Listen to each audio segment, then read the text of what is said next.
We all have files in our repositories that are not part of our Visual Studio projects or solutions. Files like gitignore, editor config, or CI pipeline or workflow files. Instead of adding them to solution folders or opening Windows Explorer to access them, there's now a better way.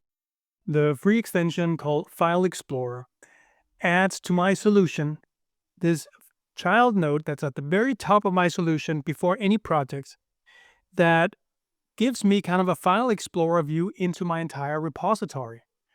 It's Git aware, so it will automatically dim out files and folders that have been Git ignored.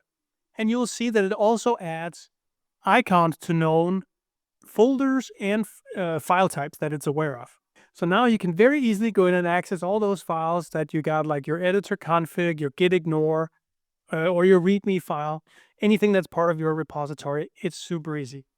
You can always toggle this child node here, this file explorer, by using the icon up in the toolbar in the Solution Explorer, and it loads it up right here.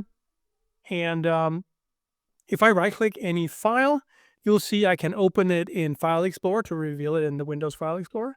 I can also open it in VS Code or in the default program. So basically like the same as double-clicking the file in Windows Explorer. So I have access to a bunch of really useful commands right here. I don't have to leave Visual Studio.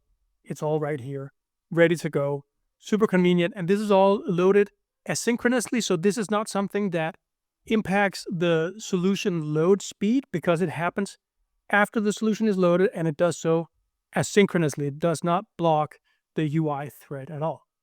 So really powerful tool, makes our lives easier as developers and Visual Studio users. Enjoy.